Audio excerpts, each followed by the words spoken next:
finales del siglo XVIII, el más glorioso reino de Europa enfrentaría a un poderoso enemigo: el poder de su propio pueblo. Un hombre se alzaría para inspirar a la nación a derrocar a un rey renuente y a una reina odiada. Y una nueva república nacería de la sangre de la Revolución Francesa.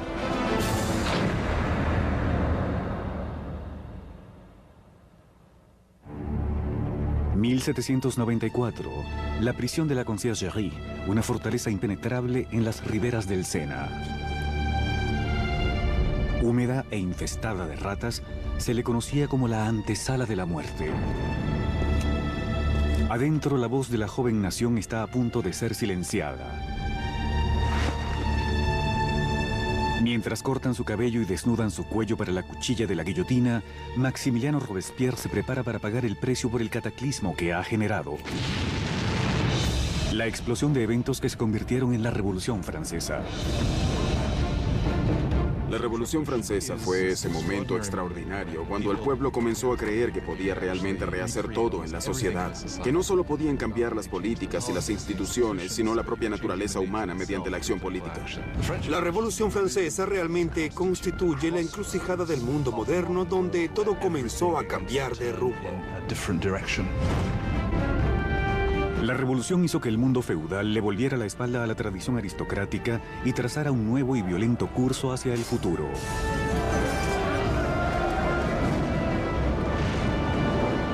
Estremecería las bases mismas de Europa y su impacto se sentiría más allá de los mares. La Revolución Francesa es el evento más importante en la historia occidental. Existen otros que podrían rivalizar con ella, como la Revolución Industrial, pero como un evento aislado no puedo imaginar ninguno más importante. Fue la revolución que más cosas modificó. Si consideramos que se deshizo de la Iglesia Católica, del cristianismo, de la nobleza y del rey, se deshizo de todas estas cosas. La Revolución Francesa traería alimento a los pobres, democracia a Francia y establecería un nuevo orden social. Pero el progreso tendría un costo. Fue un momento de extraordinarias esperanzas y ambiciones que luego se convirtió en la más horrenda tragedia. Ahora herido y derrotado, solo 2 días antes, Robespierre se mostraba triunfante presidiendo la mayor y más sangrienta revolución conocida en Europa.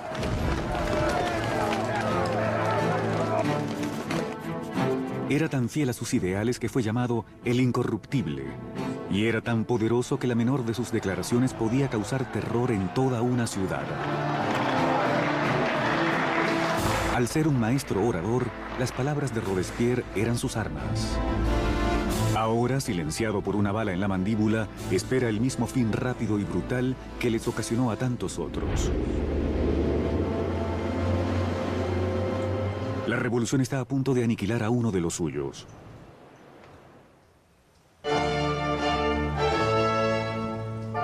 En un día primaveral de 1770, nadie podía prever los turbulentos tiempos que se avecinaban. El Palacio de Versalles estaba lleno hasta sus doradas columnas con las relucientes muchedumbres de la corte real. Terminado en 1682, Versalles fue la obra maestra del rey Luis XIV. Para poner algo de distancia entre él y sus súbditos, Luis XIV cambió la capital de Francia a este pequeño pueblo situado a casi 20 kilómetros al oeste de París, donde ordenó la construcción del palacio más espléndido de toda Europa. Por casi 100 años había sido la sede de la firme monarquía de la nación. Y hoy es el escenario de una boda muy importante. El nieto del rey Luis XV, el príncipe Luis Capet, siguiente en la línea del trono, está a punto de desposarse.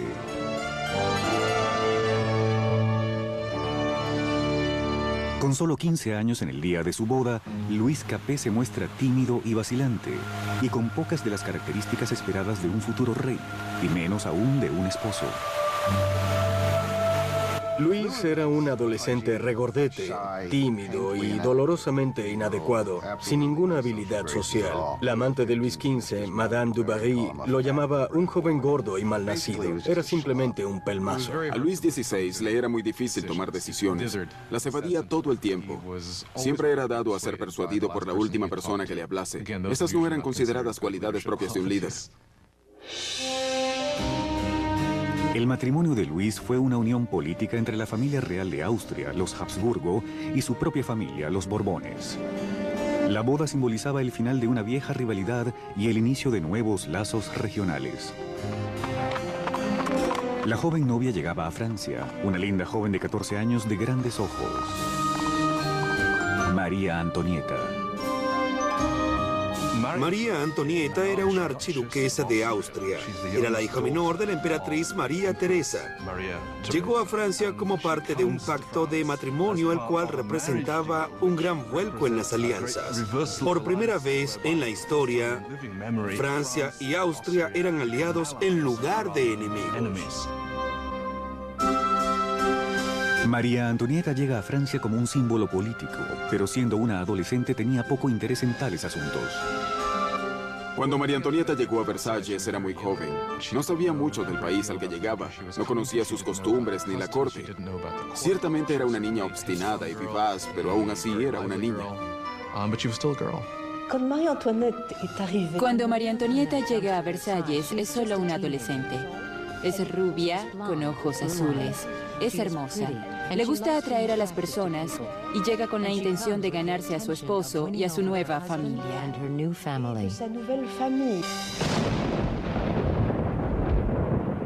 En la noche de la boda hubo una tormenta agorera. Pero adentro, la grandiosidad de la ceremonia ilumina el palacio cuando los recién casados se dirigen a la alcoba real. En una ancestral ceremonia que anima simbólicamente la concepción de un heredero, los cortesanos del rey están presentes cuando la extraña y joven pareja sube al lecho nupcial por primera vez. La multitud está encantada y la expectativa aumenta. Pero cuando se corren las cortinas se hace evidente que no será fácil la concepción de un heredero. Luis no estaba interesado en reinar y tampoco estaba particularmente interesado en amar, así que no le prestó atención a las primeras noches e incluso después. Pasarían muchos años para que el matrimonio finalmente se consumase. La falta de un heredero pronto levantaría rumores por todo el reino que perseguirían a la pareja por años. La gran gala de la boda continuó por días enteros, pero fuera de las puertas del Palacio de Versalles había pocas razones para celebrar. Años de mala gestión por parte de la monarquía habían dejado al pueblo de Francia lleno de hambre y necesidades. Casi una década antes, Luis XV había perdido la Guerra de los 7 Años, en la que luchó contra Inglaterra por territorios en América del Norte. El desafortunado conflicto casi llevó a Francia a la bancarrota, tanto financiera como en su prestigio. Las arcas del país estaban casi vacías, incluso a pesar de que su población aumentaba cada día. Ya sin enfermedades como la peste negra, menos personas fallecían y había más personas hambrientas. Francia pasó de 20 millones a 26 millones de personas en el siglo XVIII, luego de haber crecido solo 1 millón en los 2 siglos anteriores. Eso causó gran tensión y generó mucha ansiedad. 4 años después de la boda real, el abuelo del príncipe Luis perdió su batalla final contra la viruela. Luis XV muere siendo un rey vencido y poco popular y deja atrás un país al borde del caos. En una lujosa ceremonia, el joven príncipe Luis heredó el trono y fue coronado como el rey Luis XVI. A pesar de haber insistido en tener una grandiosa coronación, Luis sabe que está terriblemente mal preparado para el cargo. En el momento en que muere su abuelo y se hace evidente de pronto que él es el rey, Luis XVI no sabe qué hacer. Siente como si el mundo le cayese encima. A pesar de haber sido educado para convertirse en rey, siente que no está listo para eso. Para un reino en crisis, Luis XVI era la peor opción posible. El rey de 20 años rezaba: «Protégenos, Señor, porque reinamos muy jóvenes». Acomodados en los aposentos reales de Versalles, Luis y María Antonieta comienzan su nueva y prometedora vida como jóvenes monarcas. Mientras tanto, a solo 20 kilómetros en París, otra nueva era florece. Una era que está en curso de colisión con la propia monarquía. Es una era peligrosa de nuevas ideas, la era de la Ilustración.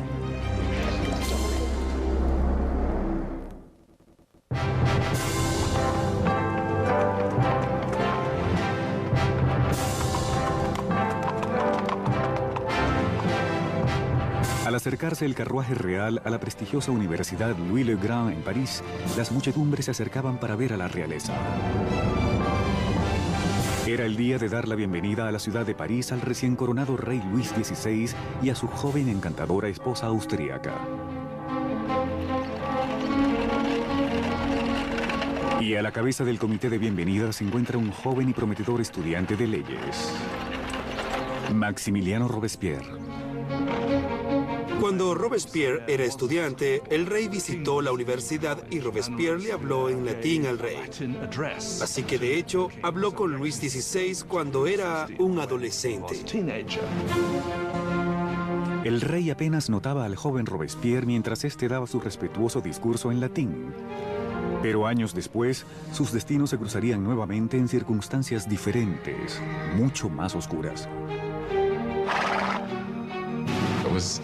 Era uno de esos rituales que suceden siempre en todas las escuelas y sin embargo estaba cargado de ironía, ya que tenemos a un joven Robespierre leyendo un discurso en honor del hombre que luego mataría. Por ahora, la bienvenida es cálida y la alabanza es sincera. La visita de la pareja real pudo haberse ganado el corazón del pueblo, pero sus mentes se inclinaban cada vez más en una dirección completamente diferente. Desde la Edad Media, la sociedad europea había estado dividida en tres clases separadas, determinadas por el nacimiento. Había una gran división entre las riquezas de la nobleza y el clero y la pobreza de los campesinos. Con la Ilustración del siglo XVIII, la razón y la ciencia comenzaron a retar estas tradiciones ancestrales.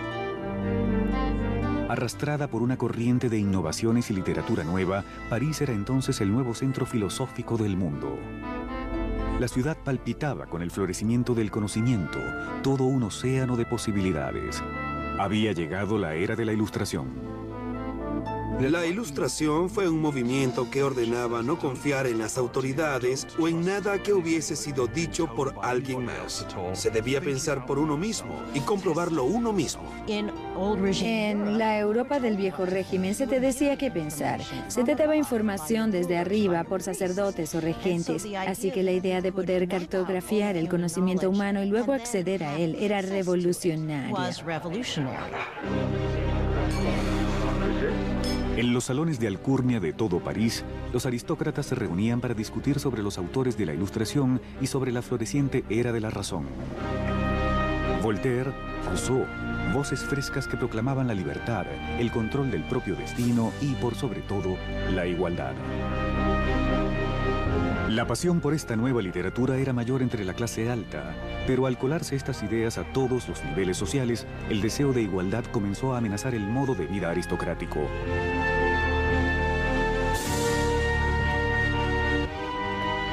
Lo realmente peligroso era que con el tiempo se cuestionaría la razón de que los aristócratas fuesen privilegiados.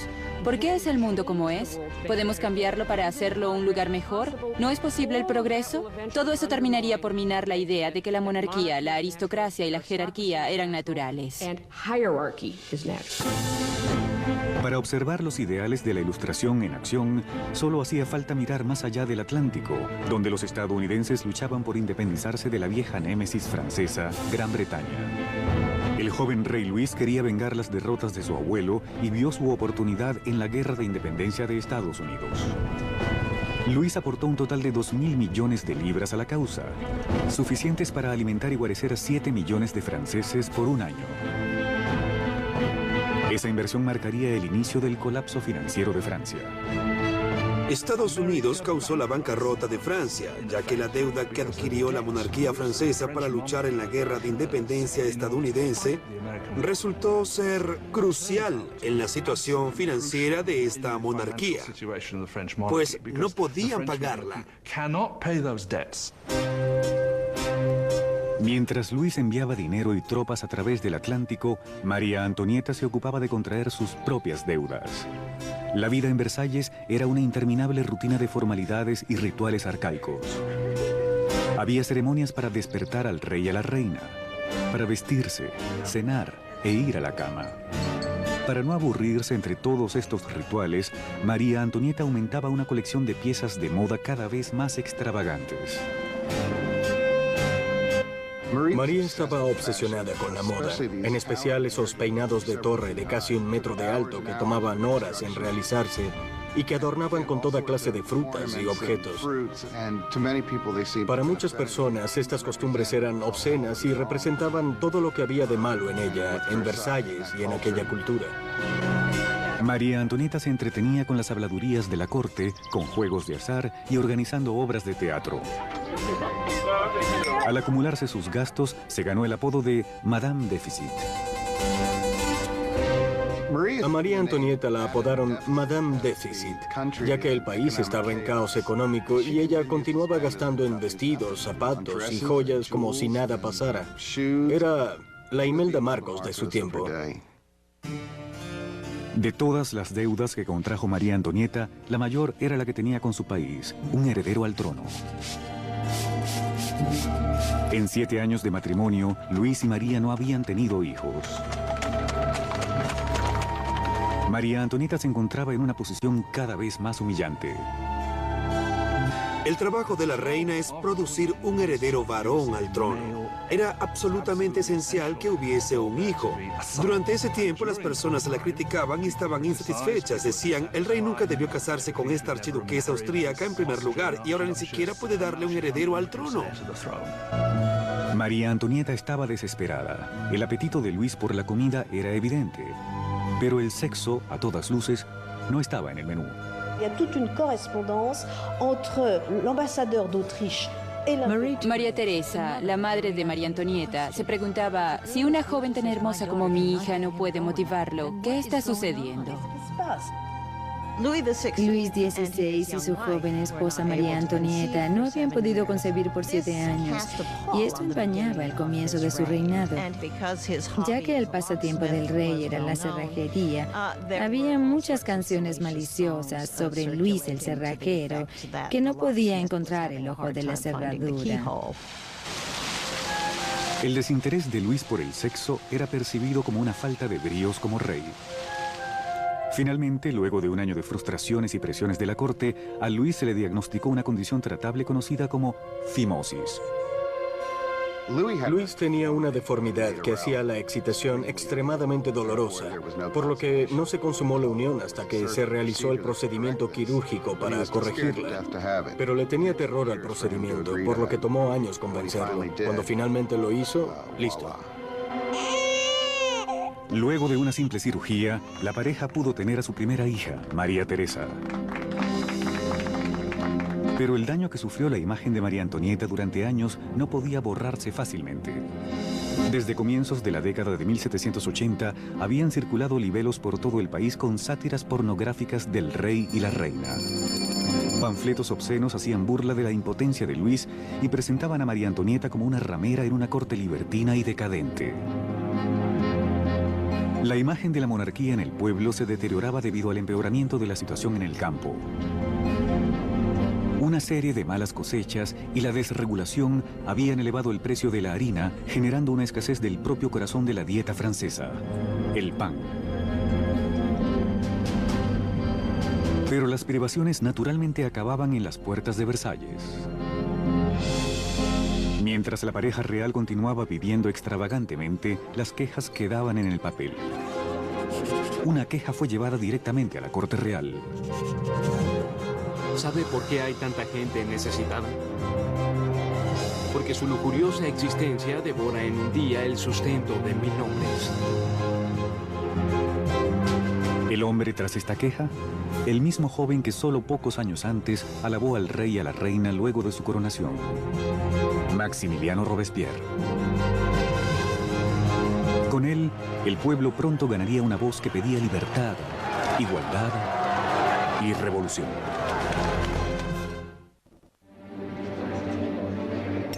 A finales del siglo XVIII, Versalles era un oasis de extravagancia rodeado por un país desesperado. Y con un rey indeciso al timón, Francia ponía rumbo hacia el desastre. Luego de 19 años de matrimonio, Luis había engendrado 4 hijos, pero permanecía impotente como rey. En un intento por demostrar liderazgo, Luis aplicó una serie de reformas financieras. Pero sus cerradas prácticas cargaron a los pobres con pesados impuestos, mientras la nobleza casi no pagaba nada. Con la economía en ruinas y el pueblo cada vez más agitado, parecía que incluso los cielos estaban molestos. Francia sufrió el más crudo invierno en 90 años. Si alguna vez Dios intervino para empeorar una situación, fue en el verano de 1788 y la primavera de 1789. En el verano de 1788 ya existía una efervescente crisis política que tenía como base una seria escasez de alimentos. Para el pueblo francés del siglo XVIII, la harina era la esencia misma de la vida. El pan, la medida de la existencia.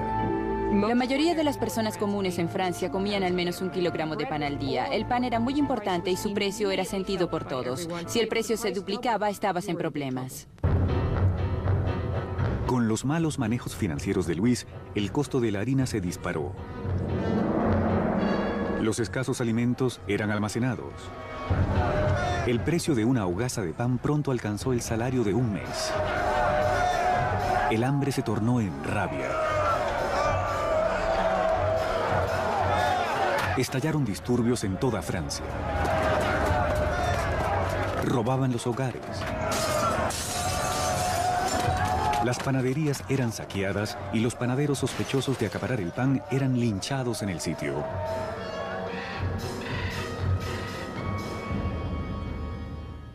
Con la economía en caos, los bancos forzaron a Luis a contratar un ministro de finanzas, Jacques Necker. Siendo un pensador ilustrado, Necker era popular con el pueblo de una forma que Luis solo podía envidiar. Jacques Necker fue sin duda el ministro más popular en la primavera de 1789, pues había expresado su postura públicamente de que era deber del gobierno el asegurarse que hubiese suficiente pan y grano para todos. Con el país en crisis fiscal, Necker presionó a Luis para convocar una reunión del tradicional cuerpo representativo del reino, los Estados Generales. Era la primera vez que los representantes eran convocados en 175 años. Francia estaba organizada políticamente en algo llamado los 3 estados. El primer estado era el clero, el segundo era la nobleza y el tercer estado eran todos los demás. Según cálculos actuales, los 2 primeros estados ocupaban 3% de la población y el tercer estado el 97% restante. Mucha gente sentía que era muy injusto para el tercer estado, que contenía la mayoría de la población, tener solo 1/3 de los diputados. Sentían que era muy injusto que se tratase de un parlamento de 3 cámaras donde 2 de ellas, la nobleza y el clero, podían siempre vencer a los terceros. 4 de mayo de 1789. Un joven y hábil abogado y político llegó a Versalles. Maximiliano Robespierre llegó como diputado ante los Estados Generales para luchar por una voz justa para el pueblo que representa el tercer estado. Siendo un huérfano de la provincia, Robespierre se había hecho un académico gracias a una prestigiosa beca, llegando a ser un orador elocuente. Su apariencia era impecable. Nunca tenía un cabello o una frase fuera de lugar. En su pueblo natal de Arras, las ideas de la Ilustración que había absorbido en los salones de París encontraron una voz poderosa en él como abogado de los oprimidos. Para cuando regresó y comenzó a practicar como abogado, ya estaba leyendo mucha literatura ilustrada. Durante su práctica en Arras, Robespierre trató de llevar las ideas de la ilustración a los casos que defendía. En los estados generales, Robespierre y sus colegas demandan que la nobleza y el clero paguen impuestos. Pero Luis se siente amenazado por el creciente radicalismo del tercer estado. Entonces, el 20 de junio, luego de un punto muerto de 6 semanas, los diputados llegan para encontrar que están siendo silenciados.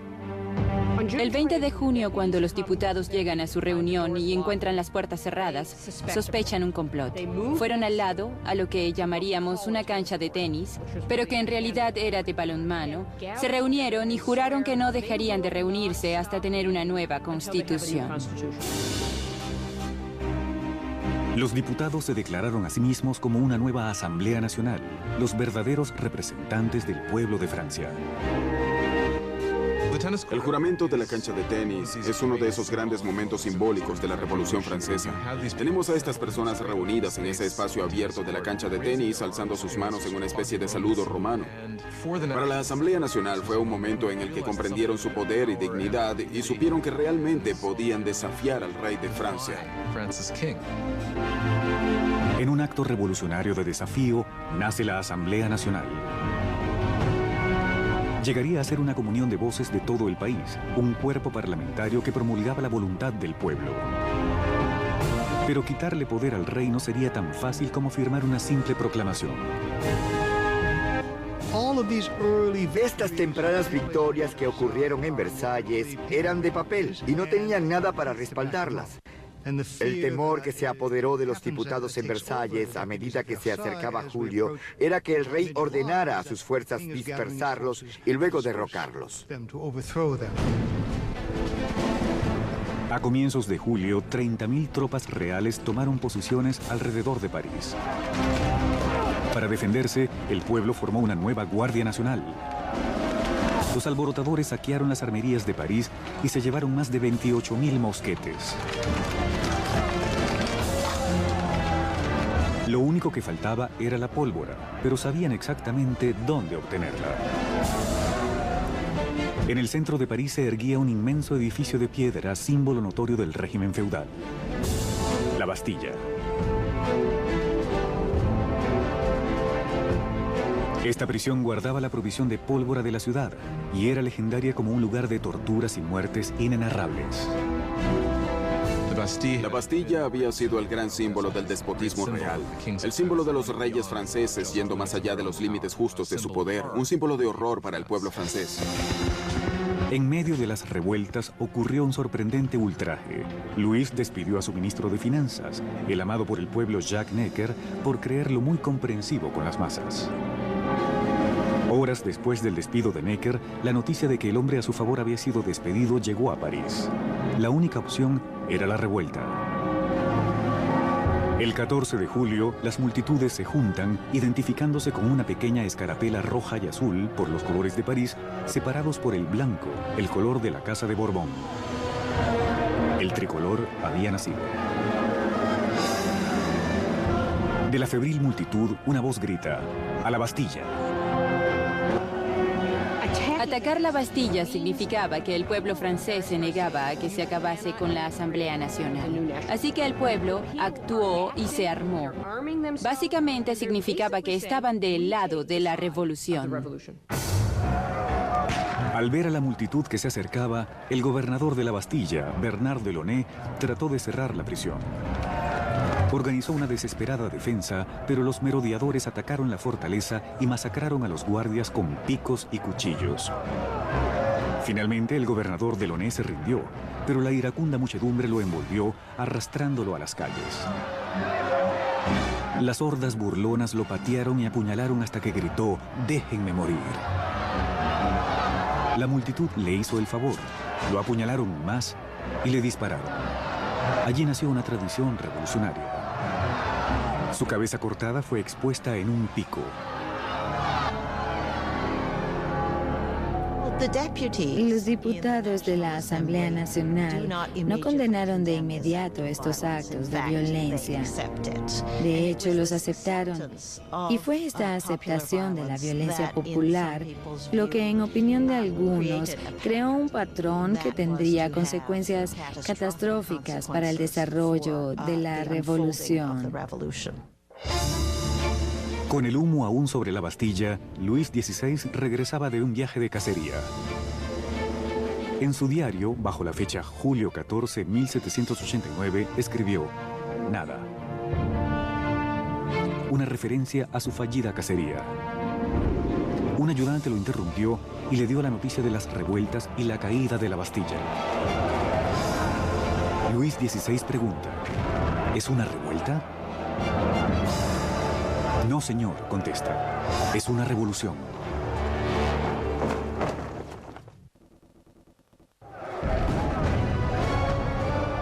La victoria de la Bastilla desató la Revolución Francesa. El pueblo había desafiado a su rey y había ganado. Ya no habría retorno. Como símbolo de la derrota de la tiranía del feudalismo, el pueblo, hombres, mujeres y niños, minó y destruyó la Bastilla con sus propias manos, ladrillo a ladrillo. Comenzaron a desmantelar el pasado. Los franceses comenzaron el proceso de derribar la Bastilla tan aprisa como pudieron. Al carecer de explosivos potentes, esto se hizo muy arduamente, pero con un enorme vigor. Los ladrillos fueron regalados o vendidos como emblemas de la demolición del despotismo.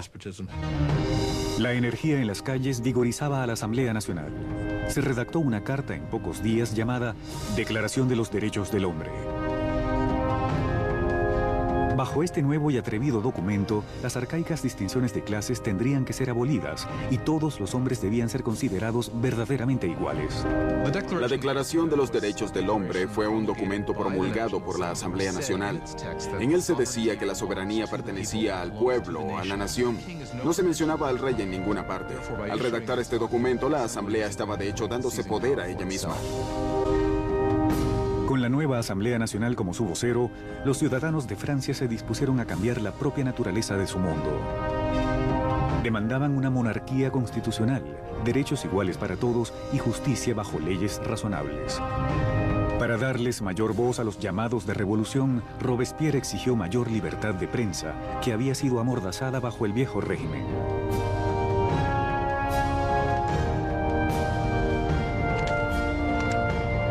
La resultante prensa libre fue registrada bajo el título de L'Ami du Peuple, o El Amigo del Pueblo. Un diario furibundo lleno de provocaciones y discursos altisonantes era la creación de un antiguo doctor, Jean-Paul Marat. Luego de una serie de carreras poco exitosas, Marat se hallaba viviendo en la pobreza, encontrando a veces refugio en las cloacas de París. Fue allí donde contrajo una dolorosa enfermedad de la piel que lo confinaba a tomar largos baños medicinales.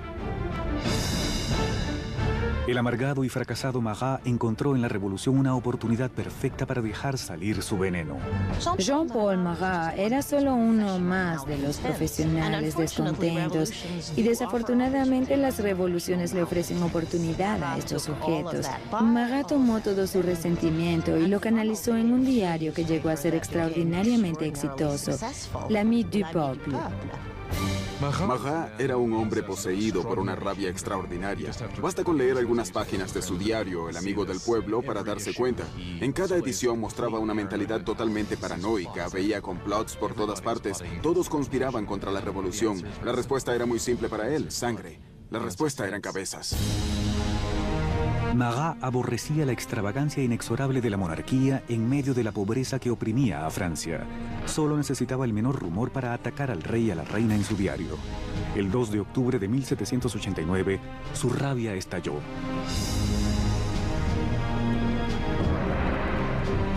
La noticia de que el rey había ofrecido una fiesta en Versalles llegó a París.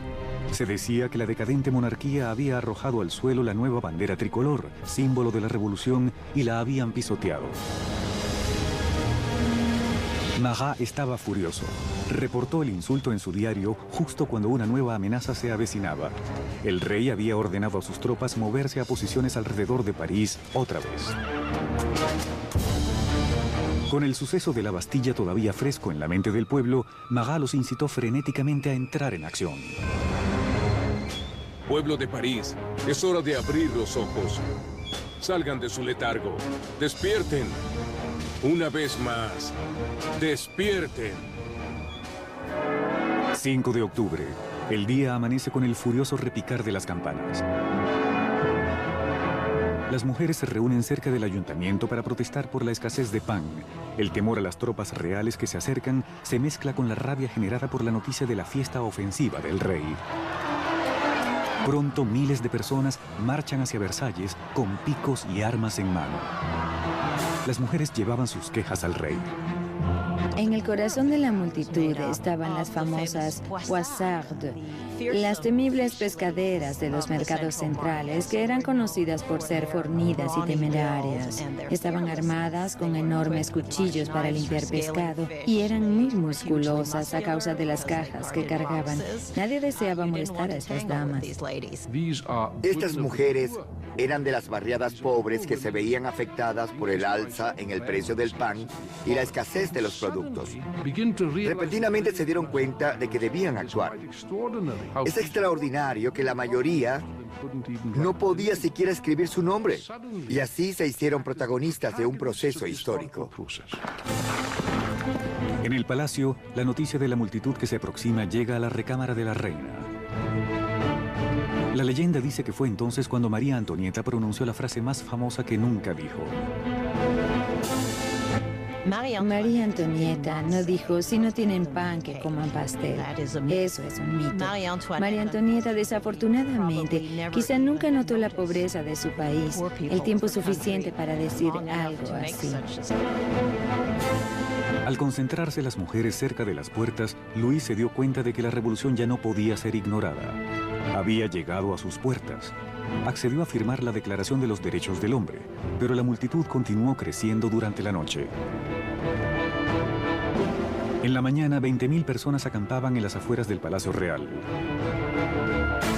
Para terminar con los siglos de distancia entre el rey y sus súbditos, las masas furiosas exigen que el rey y la reina se muden a París. Indeciso y débil, como siempre, Luis no responde. Su vacilación provocaría la furia de la multitud y pondría las vidas de la familia real en grave peligro. Al no obtener de inmediato la aceptación de lo que pedían, realmente parecía que iban a masacrar a la reina. La multitud de mujeres entró violentamente al palacio pidiendo a gritos la sangre de la reina. Masacraron a los guardias, los decapitaron y pusieron sus cabezas en picos. Parecían espíritus malignos que gritaban por el palacio, dennos sus entrañas, dennos su cabeza, yo quiero una pierna, yo quiero un brazo. Creo que estaban tan frenéticas que de haberla encontrado la habrían cortado en pedazos.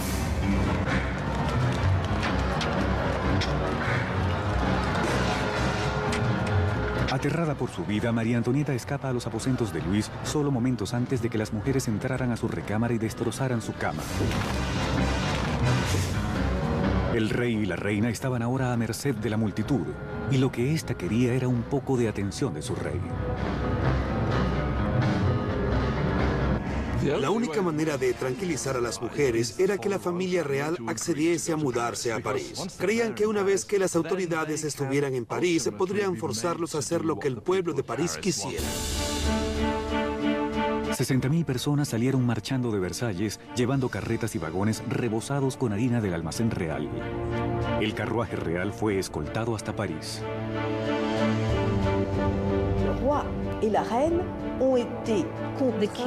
El rey y la reina fueron forzados a ir a París con las cabezas de sus guardias, quienes habían sido masacrados en el palacio y decapitados. Fue un momento de violencia desenfrenada. Maquillaron las cabezas y las desfilaron frente al carruaje del rey y la reina. El rey y la reina tuvieron que instalarse en el Palacio de las Tullerías. Nunca más volverían a estar en Versalles. Una vez que la familia real se mudó a París, fueron de hecho prisioneros de la ciudad. Ellos lo sabían igual que todo el mundo. Había grandes limitaciones en lo que podían hacer. Eran prisioneros de la ciudad capital, no hay duda de eso. Versalles fue abandonado y la asamblea se residenció en París. El poder estaba ahora en manos del pueblo. Francia tendría democracia y nuevas leyes, y una nueva y despiadada forma de justicia aparecería en el escenario de la revolución. La guillotina.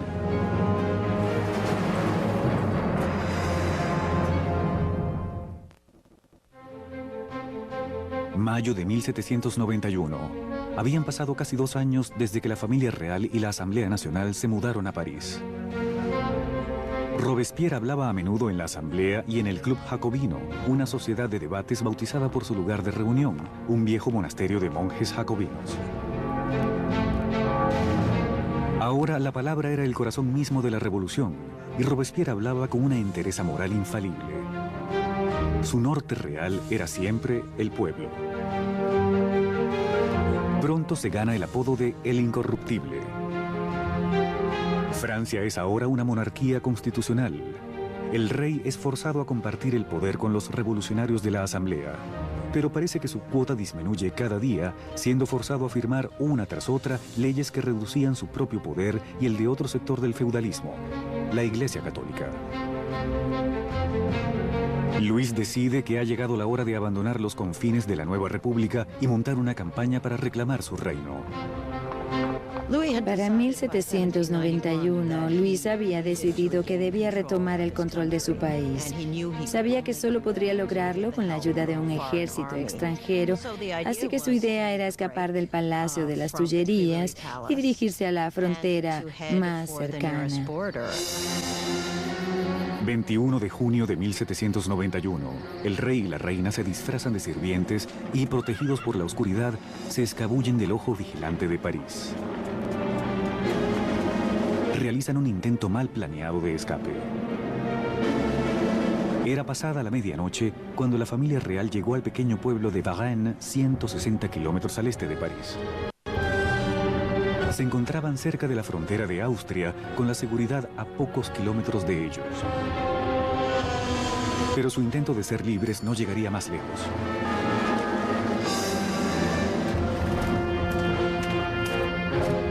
Los rumores de los movimientos reales los habían precedido a Varennes.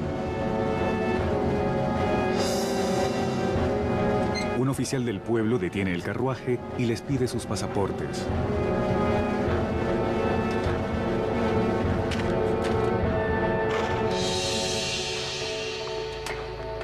Las sospechas del oficial son confirmadas. Era la firma del propio rey. El pueblerino está sobrecogido ante la vista de su rey. Pero los guardias revolucionarios cercanos no muestran ninguna reverencia por la familia real en fuga. Esperaba que las personas lo reconocieran y que habría una rebelión en su favor. Pero para su sorpresa y horror, no estaban impresionados al reconocerlo. Lo veían como alguien que escapaba y simplemente lo arrestaron y devolvieron a París.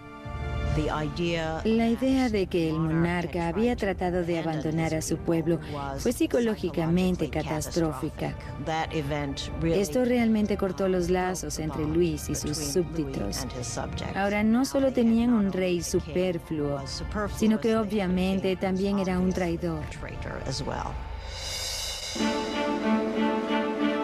Al convertirse la familia real oficialmente en enemigos de la revolución, el poder pasó de Luis, ahora un rey prisionero, a los revolucionarios de la Asamblea. En el centro del gobierno revolucionario estaba Robespierre.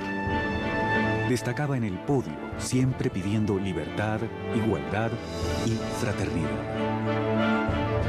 Exigía el sufragio universal y el fin de la esclavitud en las Indias francesas occidentales, pero más fervorosamente hablaba en contra de la pena de muerte. En la nueva era de la Ilustración, Robespierre deseaba desechar todos los restos del pasado medieval. Europa había heredado de la Edad Media un macabro repertorio de métodos de ejecución. Muertes crueles y tortuosas por descuartizamiento, la horca, ahogamiento e incineración en la hoguera. Durante el viejo régimen hubo toda una variedad de espantosos castigos. La decapitación estaba reservada a la nobleza y una de las cosas que la revolución quiso desde el principio fue hacer a todos iguales en la muerte. Simbólicamente querían el mismo castigo para todos. A pesar de la oposición de Robespierre, una nueva máquina de la muerte se convierte en el foco de atención en París. Joseph Finias Guillotin, un médico e inventor, ideó una nueva máquina de decapitación, convirtiendo la vieja decapitación en una experiencia humanitaria. El doctor Guillotin describe su nuevo aparato a la asamblea. El mecanismo cae como un trueno, y la cabeza vuela, la sangre brota, y el hombre ya no existe. Siempre a favor del derramamiento de sangre, el periodista Marat imprime un entusiasta discurso en su diario anunciando el nombre del nuevo aparato: la guillotina. Pronto se ganaría el apodo de la cuchilla nacional. Los revolucionarios franceses creían en los valores humanos. Creían que no debía causarse sufrimiento innecesario. Y lo que les atraía de la guillotina era su rapidez. Además, era eficiente. Y hasta donde podemos saber, ya que nadie ha regresado para contarlo, era indolora. La guillotina silenciaría a los enemigos internos de la revolución, cualquier sospechoso de conspirar para regresar al rey a su trono. Pero eran los enemigos que rodeaban a Francia los que más le preocupaban a la asamblea.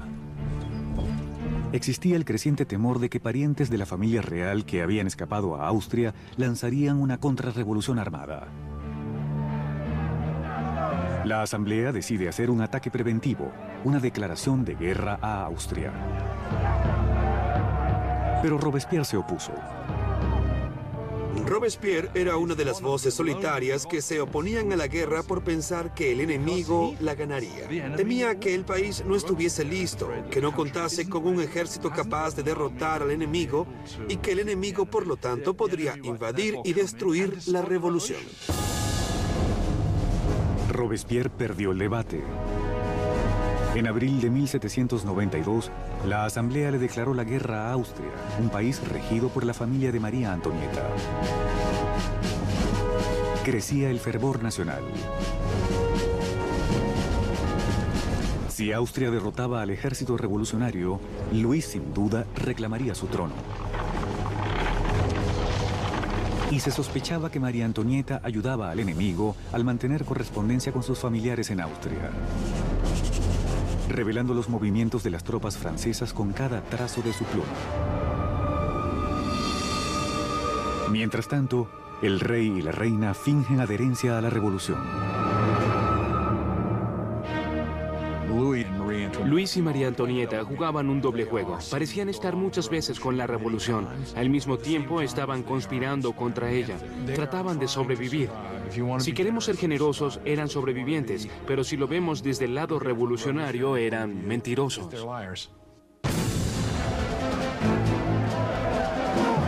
Mientras el ejército francés sufría grandes bajas en la frontera, llegó a París la noticia de que el aliado de Austria, Prusia, se había unido a la invasión. Las tropas enemigas se movilizaban bajo las órdenes del duque de Brunswick, un general prusiano. La atmósfera en París estaba tensa.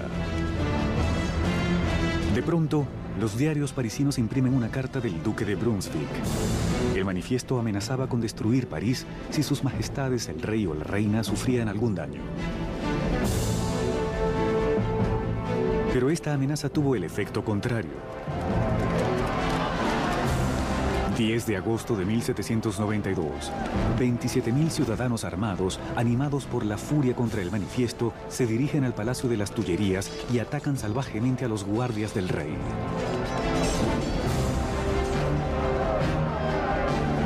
Al final del día, hay más de 800 víctimas en ambos bandos. El rey buscó su seguridad en la asamblea, pero la monarquía estaba acabada. A Luis se le quita oficialmente su título. La República Francesa había nacido. La cuchilla de la guillotina fue bautizada con la sangre de los últimos guardias de Luis.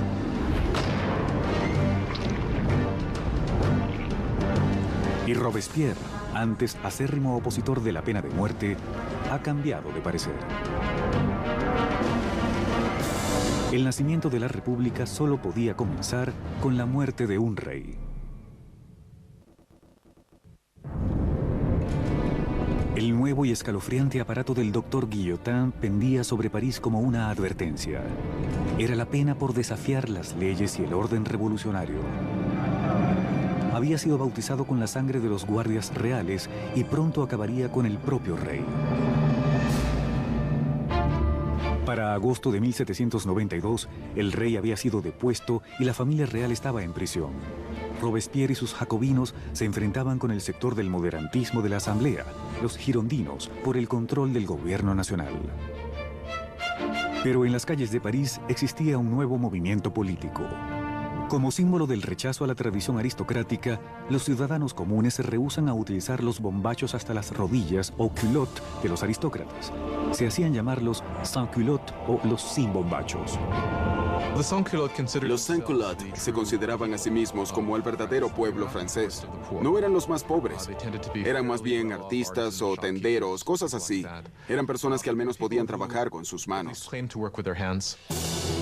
El no vestir los bombachos era para los sans-culottes un símbolo de no ser un aristócrata, de no poseer grandes riquezas, de ser una persona común del pueblo. Los sans-culottes tomaron el control del gobierno de la ciudad de París, mientras los jacobinos y los girondinos conducían al país desde la Asamblea Nacional, ahora llamada la Convención. La Convención intentaba comandar el asediado ejército francés que rápidamente perdía terreno ante Austria y Prusia. Mientras luchaba contra los enemigos en la frontera, el gobierno revolucionario también se enfrentaba a los enemigos internos. Traidores realistas que podrían entregarles París a los invasores. Más de 1000 personas son arrestadas y puestas en prisión. Sacerdotes, periodistas, hombres y mujeres comunes. Robespierre se concentraba en la crisis interna, pero su amigo, el ministro de Justicia, Georges Danton, motivaba a jóvenes y viejos a unirse a la guerra en la frontera. Era gregario y altisonante, al contrario de Robespierre. Pronto el nombre de Danton se escuchaba en todo París. Danton es un personaje casi irreal, un hombre lleno de vida y ampuloso, gran bebedor y Casanova que se consideraba de las clases altas y educadas, pero que realmente era un hombre que, al contrario de Robespierre, podía identificarse físicamente con la clase trabajadora.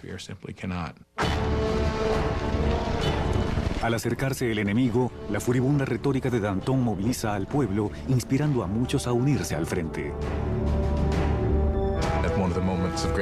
Hubo un momento célebre cuando los ejércitos austríaco y prusiano estaban invadiendo, en el que se puso frente al pueblo de París y les gritó: valor, valor, valor por siempre. La patria se ha salvado. Fue realmente una de las personas que logró movilizar al pueblo contra los invasores. Fue un momento extraordinario. Al unirse al ejército muchos de los hombres sanos y robustos, París quedó indefensa, con las cárceles llenas de prisioneros políticos. Surgió entonces el temor de que estos serían imposibles de contener. Marat hace un sangriento llamado a los ciudadanos revolucionarios para que bajasen a las prisiones y masacraran a los prisioneros. Los ejércitos extranjeros avanzaban sobre París. Si lograban entrar en contacto con todos estos enemigos acérrimos de la revolución en las prisiones, los resultados habrían sido terribles para el pueblo. En la primera semana de septiembre llegaron noticias desastrosas desde el frente. Prusia había tomado Verdun, un pueblo en la vía hacia París.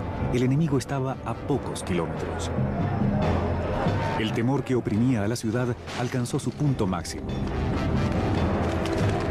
Los sans-culottes asaltaron las prisiones y desataron un furioso ataque contra los prisioneros. No dejarían a ningún traidor con vida. Los sans-culottes entraron en las prisiones, en especial aquellas en las que estaban los sacerdotes refractarios, los nobles y los prisioneros políticos, y comenzaron a realizar sus propios juicios sumarios. Eran muy cortos y casi siempre terminaban en masacre. Las mujeres fueron violadas o mutiladas. A los sacerdotes les sacaron las entrañas y a los aristócratas los desmembraron. En una terrible masacre, más de 1.600 personas fueron asesinadas en pocos días. Cuando la noticia de la masacre de septiembre se esparce por Europa, los enemigos de la revolución sienten repulsión.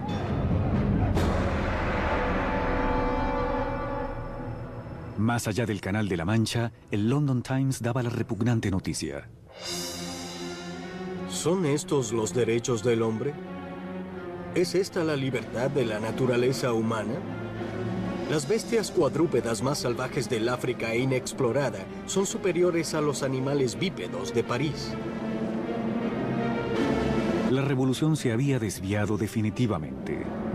Incluso Robespierre se daba cuenta de que las cosas habían llegado demasiado lejos, de que el pueblo no podía manejar las cosas por sí mismo. Necesitaban ser guiados, una mano de hierro. Mediante el poder de sus palabras, el incorruptible se alzó como el hombre capaz de guiar la revolución.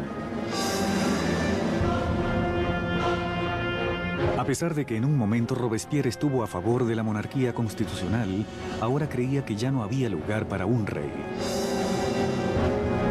Se tomó una decisión crucial. Francia llevaría a su propio rey a juicio.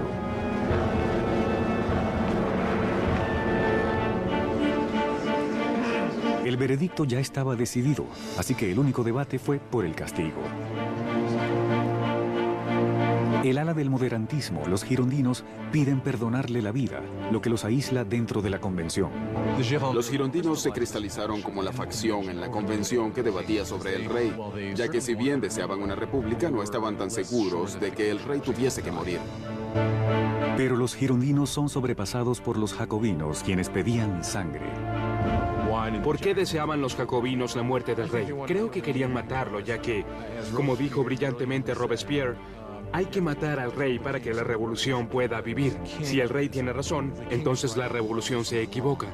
En todos los sistemas que han existido, solo ha habido una pena para la traición y esa es la muerte. Así que, de ser el rey culpable de traicionar a su país en tiempo de guerra, entonces el argumento era que debía sufrir la muerte de un traidor. El 20 de enero de 1793, Luis XVI es declarado culpable. Se leyó la sentencia. El rey debía morir.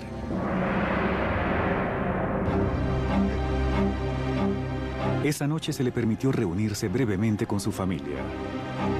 Calmado a pesar de las lágrimas de su familia, les promete regresar a la mañana siguiente a darles el último adiós. No lo haría. No podía soportar la angustia de su familia y no podía debilitarse en su camino a la guillotina.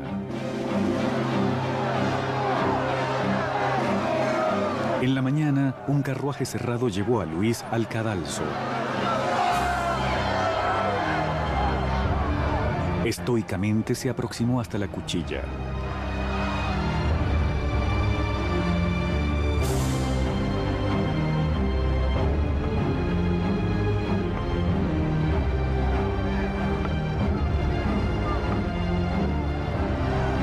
Intentó dar un discurso. Confío que mi muerte será por la felicidad de mi pueblo, pero lloro por Francia y temo que pueda sufrir la ira del Señor. Pero los guardias ahogaron su discurso con los tambores.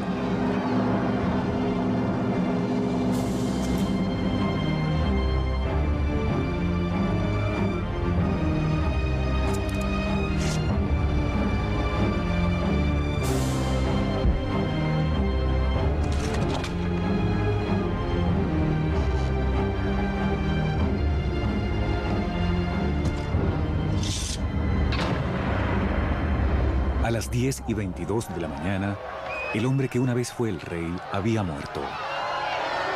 En la prisión, María Antonieta escuchó el disparo de los cañones anunciando la muerte de su esposo y se sumió en la desesperación.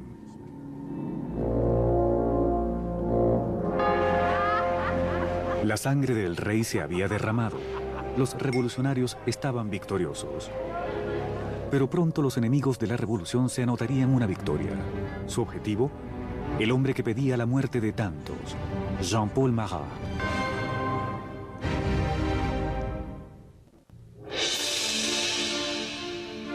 La ejecución del rey Luis XVI constituyó la mayor victoria para los revolucionarios. Un momento de cambio cuando una joven nación, la República Francesa, nacía de la sangre. Para finales de 1792, los radicales jacobinos, creyendo que la joven revolución estaba en peligro de ser saboteada por los traidores, comenzaron a utilizar métodos cada vez más violentos. Pero los girondinos, representando al pueblo campesino de Francia, deseaban frenar la creciente violencia por temor a que condujese a una guerra civil.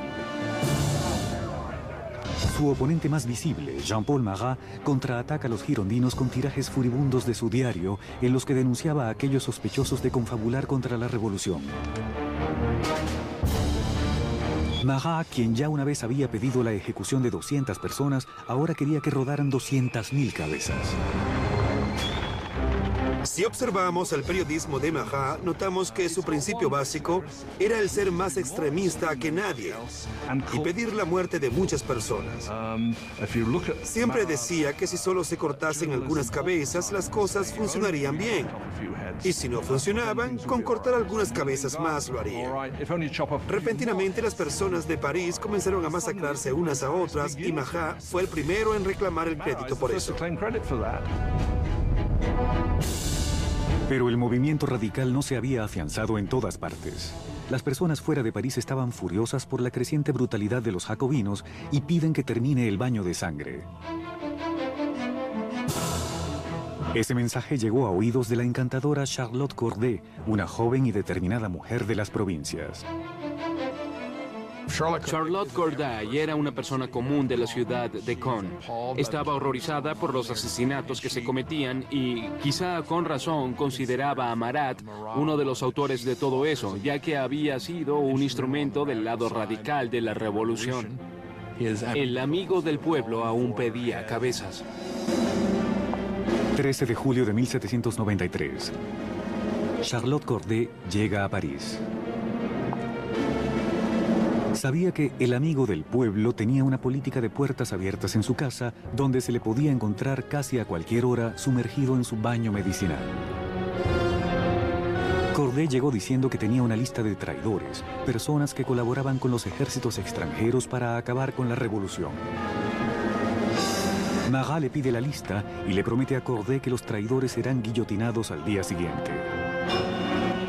Luego de dársela, sacó un pequeño cuchillo y lo apuñaló en el pecho.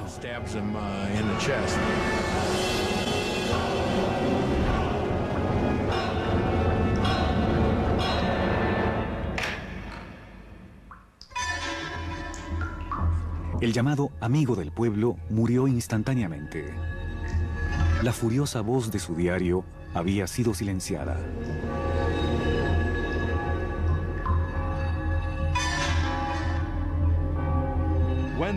Cuando la revolución se tornó sanguinaria, era muy fácil decir que era culpa de Marat. Eso afirmaban aquellos que lo odiaban o temían. Y es una de las razones por las que Charlotte Corday lo asesinó en 1793, ya que lo hacía responsable de muchas de las atrocidades más sangrientas que habían ocurrido allí. Corday no intentó escapar.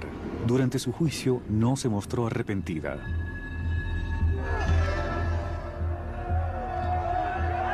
¿Qué esperaba lograr al asesinar a Marat? Paz. Ahora que está muerto, la paz regresará a mi país. Charlotte Corday fue ejecutada rápidamente y su sueño de paz murió con ella. Había matado a Marat el hombre, pero había creado a Marat la leyenda. Su muerte fue ilustrada por el pintor revolucionario Jacques-Louis David. Se convirtió en un mártir. casi en una figura religiosa. Había personas que le ofrecían oraciones, cosas como Corazón de Jesús, Corazón de Mahat. Hubo una escena durante su funeral donde la bañera en la que fue asesinado fue colocada en el altar, casi como si fuera un crucifijo. Si observa la pintura de la muerte de Mahat hecha por David, se ve claramente que el cuerpo de Mahat está cubierto de la misma manera que el de Cristo en las representaciones clásicas de la piedad y el descenso de la cruz. Así que obviamente se identificaba a Mahat con Cristo. Mahat representaba al nuevo tipo de Dios de la República Radical. Robespierre estaba celoso de la adoración que le brindaban a Marat, pero siempre pragmático, volcó su atención hacia los asuntos más urgentes.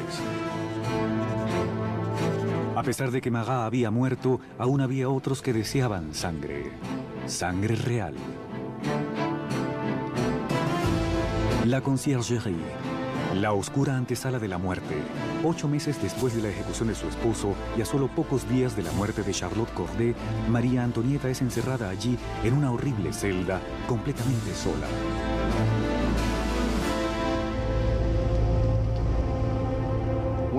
Una de las peores cosas que le sucedió a María Antonieta después de la ejecución de Luis fue que les arrebataran a sus hijos. Ellos eran lo más importante para ella. Sabía que su hijo sería sometido a abusos terribles para hacerlo olvidar que alguna vez había pertenecido a la realeza. Y resultó que tenía razón. Solo un par de años después, su hijo murió a causa de negligencia y abusos terribles. María Antonieta, quien alguna vez fue presumida, solo tenía 38 años de edad. Pero la revolución la había envejecido. María Antonieta había sido una mujer muy hermosa y elegante hasta la revolución. Durante 1788 y 89 había perdido peso, su cabello había encanecido, había abandonado toda su coquetería y sus lindos atavíos. Se puso muy delgada. Cuando apareció en su juicio estaba irreconocible. El 15 de octubre, María Antonieta es llevada a juicio, acusada de alta traición y de derrochar el tesoro nacional. La única evidencia contra ella fueron rumores maliciosos. Un cargo final fue añadido a la lista. La acusaban de cometer incesto con su hijo. Ante esto, María Antonieta decidió defenderse. Apelo a la conciencia y a los sentimientos de todas las madres presentes para declarar si hay alguna entre ustedes que no se estremezca ante la idea de tales horrores. En ese momento hubo un cambio en la atmósfera, ya que todas las mujeres sintieron que estaban implicadas y se dieron cuenta de que habían llegado demasiado lejos con esas acusaciones. Ese brote de simpatía pública hizo que María Antonieta esperase ser deportada a Austria, pero sus esperanzas terminaron cuando se leyó la sentencia. Compartiría el mismo destino de su esposo. María Antonieta estuvo de algún modo condenada desde el principio. Era el símbolo de la alianza con Austria, la cual había sido desastrosa para Francia. Era junto a su esposo motivo de burla a causa de su aparente disfunción sexual. Y era un símbolo de la cultura cortesana, en un momento en que esta era vista como algo completamente corrupto y terrible para el país. Por todo eso era odiada como ninguna reina de Francia lo había sido antes. Era aborrecida e injuriada. En su celda escribió una última carta despidiéndose de sus hijos y su familia, prometiendo ser valiente. Su largo cabello gris fue cortado en preparación para la cuchilla.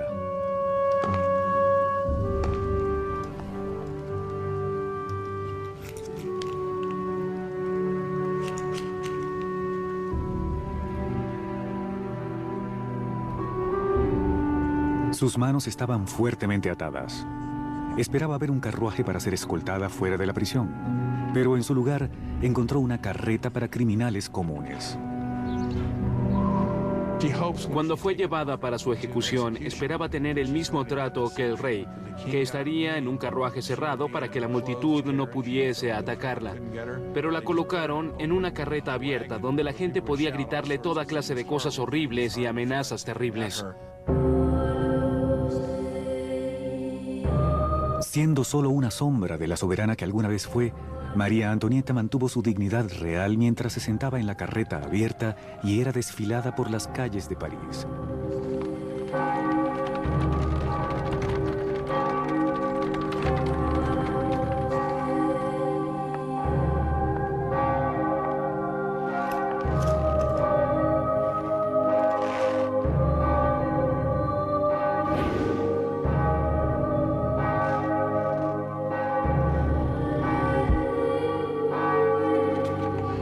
Su nombre y los cargos contra ella fueron leídos.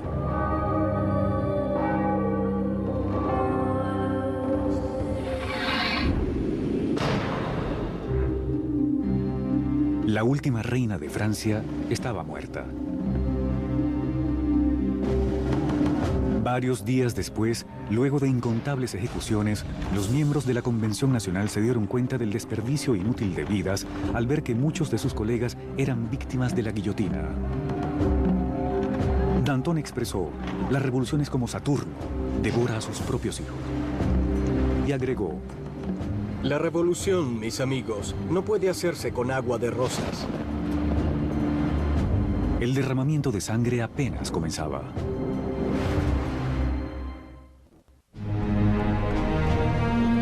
Septiembre de 1793. A 4 años de la Revolución, Francia estaba siendo destrozada. Había insurrecciones violentas en las provincias y enormes pérdidas en la vacilante guerra contra Europa. En una avasallante victoria, la Armada británica tomó la ciudad porteña de Toulon. Europa estaba devorando las fronteras francesas. Francia era el país más extenso de Europa Occidental y el que poseía mayor población. Había sido la mayor potencia militar. Cuando comenzó la revolución, muchos de sus enemigos tradicionales e incluso de sus aliados pensaron que esa era su oportunidad, no de arrebatarle un trozo de terreno a Francia, pero sí de enriquecerse a sus expensas y debilitarla permanentemente. Francia fue aislada de toda Europa. Sufría un bloqueo por Inglaterra. Era atacada e invadida por Austria y Prusia. El pueblo de París estaba sumido en el temor de que la victoria de la contrarrevolución condujese a un baño de sangre. Danton y Robespierre, los oradores estelares de la Convención, se dan cuenta de que deben atacar con valor para salvar la revolución. Convencen a sus colegas para instaurar una nueva y amenazadora forma de ley marcial. Es hora de que todos los franceses disfruten de la sagrada igualdad. Es tiempo de imponer esta igualdad mediante actos de justicia contra los traidores y conspiradores. Hagamos del terror la orden del día. Así comenzaba un nuevo capítulo de la revolución, un período de represión violenta llamado el terror. En una sorprendente regresión, los revolucionarios suspendieron la nueva constitución, así como los derechos que garantizaba. La policía de espionaje se esparció por el país. Cualquier sospechoso de actividades contrarrevolucionarias era arrestado, juzgado rápidamente y sentenciado a la cuchilla nacional. El reino del terror fue concebido como un gobierno de emergencia. Entendían por ello el infundir terror en el corazón de los enemigos de la República, de manera que fuesen paralizados por el miedo o arrestados y eliminados. La menor sospecha podía enviar a cualquiera al cadalso. Políticos expresaran alguna palabra amable hacia la difunta monarquía, cualquiera que utilizara el formal monsieur o madame en lugar del nuevo tratamiento de ciudadano. El aire estaba cargado de paranoia. Los vecinos se denunciaban unos a otros. El incesante sonido de las carretas de criminales se escuchaba por las calles de París. La ejecución estaba en las cabezas de todo el mundo, ya que sabían que en París había policías espías por todas partes. Se colocaban en las filas para el pan, escuchando lo que las mujeres decían y denunciándolas si no les gustaba lo que oían. Podían entregar a una persona no solo por quejarse del precio del pan, sino por no ser lo suficientemente entusiasta sobre el rumbo que estaban tomando las cosas y los éxitos de la revolución. Así que casi cualquier comentario podía meterlos en problemas. La convención organizó un tribunal revolucionario que realizaba juicios y ejecuciones con despiadada eficiencia.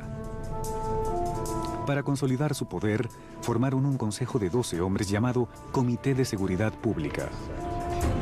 Al final, el poder debía delegarse en un grupo más pequeño, y ese grupo fue el Comité para la Seguridad Pública. Fue un grupo de 12 personas que realmente gobernaron Francia como una dictadura colectiva. La maestría oratoria y visión revolucionaria de Robespierre pronto lo convirtieron en la temible voz guía del comité. Y esa voz pedía más sangre.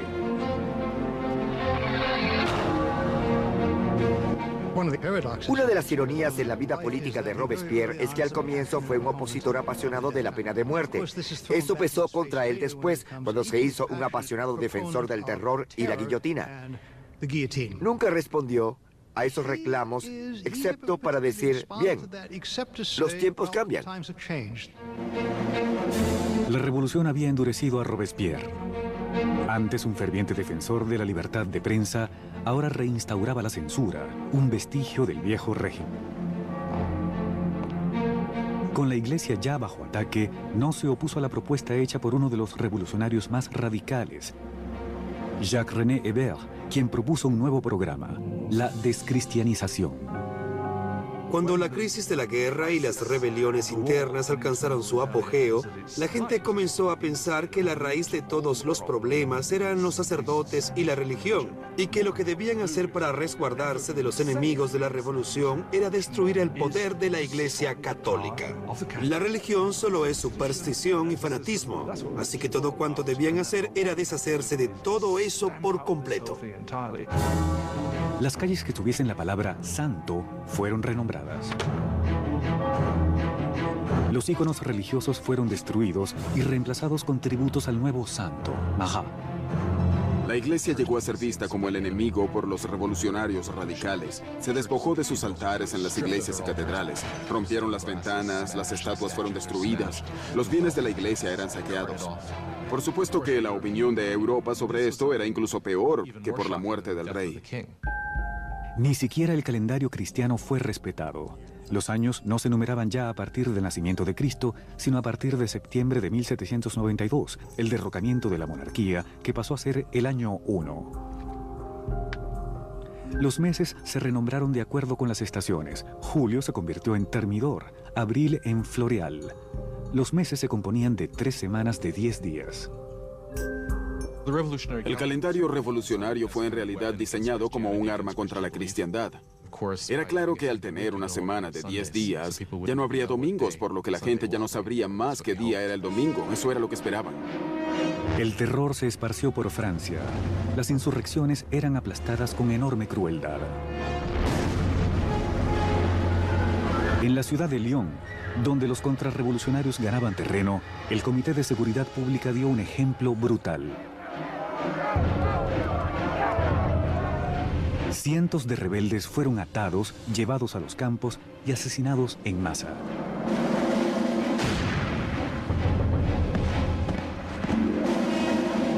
Una región llamada La Vendée, en el oeste de Francia, también se había convertido en un bastión contrarrevolucionario. Los rebeldes y sacerdotes fueron atados y apilados en botes, los cuales fueron posteriormente hundidos sin piedad. Unas 100.000 personas fueron asesinadas solo en La Vendée. En París, la guillotina caía a un ritmo cada vez mayor.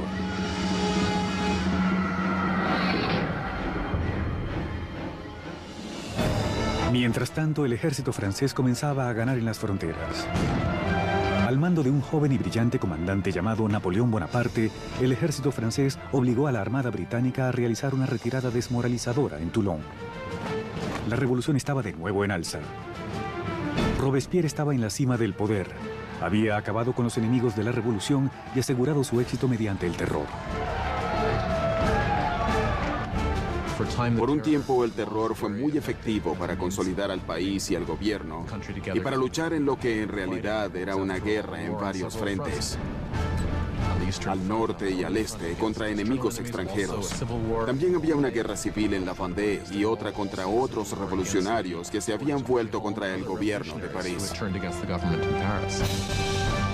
El terror había logrado su objetivo, pero no se detenía. Y no lo haría hasta devorar al propio hombre que lo había desatado, Maximiliano Robespierre.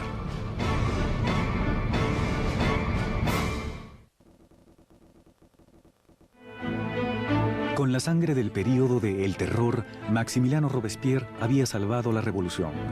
Un ejército vigorizado rechazaba los ataques en la frontera y el disentimiento interno había sido eliminado. En la cima de su éxito, Robespierre soñaba ahora con una meta aún mayor: utilizar más terror para crear un nuevo tipo de sociedad, una república de virtud. A republic of virtue. Por virtud, él entendía virtud cívica. Era un principio activo para Robespierre. Usted no podía ser un ciudadano virtuoso simplemente obedeciendo las leyes y manteniendo baja su cabeza. Debía participar activamente en las labores del Estado, y eso para Robespierre incluía destruir a los enemigos de la República. El 5 de febrero de 1794, Robespierre dio un discurso en el que describió su filosofía. El terror sin virtud es desastroso, pero la virtud sin terror es impotente. Él asociaba el terror con la virtud. En ese momento, en su pensamiento, el terror se convirtió en un instrumento para crear virtud. Pero otros no estaban de acuerdo. Para Danton, la revolución iba por el camino equivocado. Tanto él como sus seguidores, los dantonistas, creían que era hora de acabar con el terror. Había logrado su propósito, pero corría el peligro de volverse contra los propios revolucionarios. Para la primavera de 1794, las cosas comenzaron a mejorar. La situación de los alimentos ya no era tan crítica y la guerra iba mejor.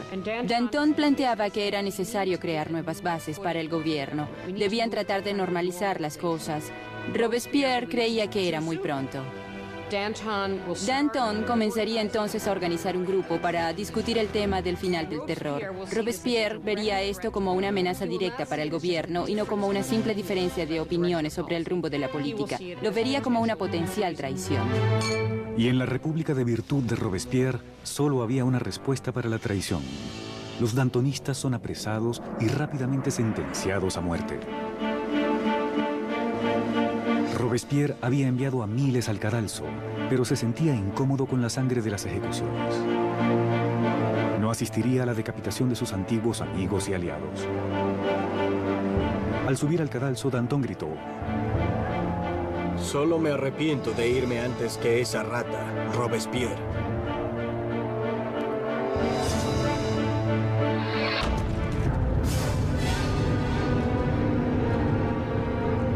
Ya sin los dantonistas, Robespierre sumió a Francia en una nueva fase aún más sangrienta y horrible: el Gran Terror.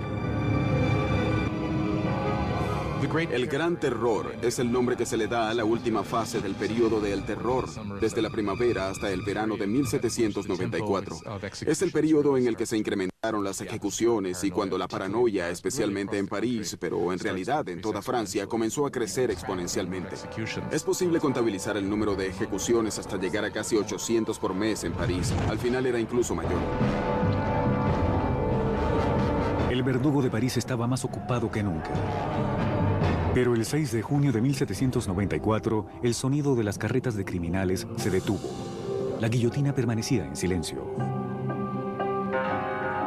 Robespierre había declarado un nuevo día festivo religioso, el Festival del Ser Supremo. Buscaba reemplazar al antiguo dios católico con uno nuevo, la diosa de la razón. Robespierre nunca fue un ateo y nunca apoyó las políticas ateas. Pensaba que las personas necesitaban de una divinidad para adorar, así que ayudó a patrocinar este culto llamado Culto al Ser Supremo con un extraordinario cuadro viviente en París. Creo que fue en junio de 1794, había coros de personas vestidas de blanco cantando, había una especie de montaña de papel maché construida en el centro de París, y en el momento cumbre el propio Robespierre emergía de esta montaña vestido con una toga y comenzaba a descender. Creo que entonces muchas personas pensaron, ¿quién se cree este sujeto? ¿Se cree Dios? ¿Se cree el rey? Mientras el gran terror se consolidaba, los colegas de Robespierre vieron el festival como la despedida de Robespierre del reino de la realidad. Había quienes pensaban que Robespierre había llegado a una posición tan extrema e irracional que no podían echarse atrás. Creían que su fanatismo lo había consumido y que realmente había enloquecido. Nuevamente las sospechas de Robespierre parecían enfocarse en sus allegados. El 27 de junio, en ese entonces el 9 de Thermidor, se presentó en la convención y pronunció un discurso amenazador. Sería el último discurso de su vida. Robespierre cometió un error táctico. Apareció el día anterior a su arresto y anunció que tenía una nueva lista de enemigos de la República, pero que no la entregaría. Por lo tanto, todo el mundo temía estar en esa lista. Cuando llegó al día siguiente para entregarla, fue arrestado antes de poder hablar. Un inesperado coro de voces acalla a Robespierre. Se queda en silencio y sorprendido. Los diputados lo declaran un forajido y lo expulsan de la convención. Robespierre y varios de sus seguidores son llevados al ayuntamiento, donde permanecen vigilados esa noche. A la mañana siguiente se escuchan disparos y los guardias se apresuran al segundo piso. Al derribar las puertas se encuentran con una horrenda escena. Uno de los aliados de Robespierre se había arrojado por la ventana. Otro se había disparado en la cabeza.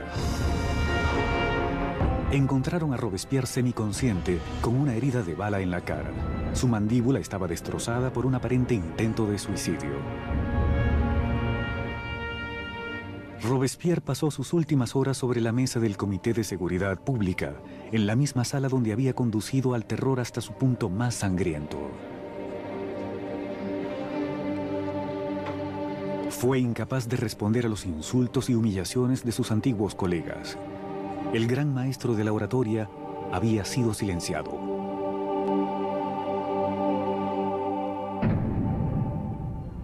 En la conciergerie, donde lo había precedido la última reina de Francia, Robespierre es preparado para la cuchilla nacional.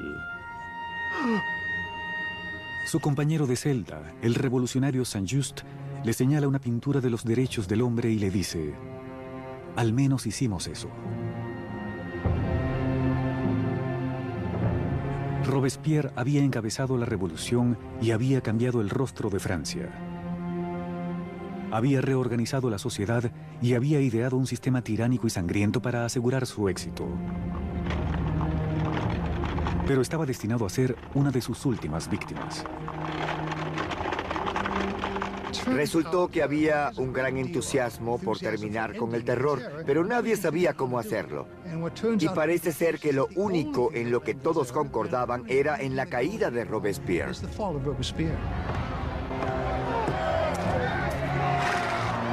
El 27 de julio de 1794, la guillotina cayó sobre el incorruptible. Y la última sangre de El Terror fue derramada. El terror murió con Robespierre, pero no la revolución.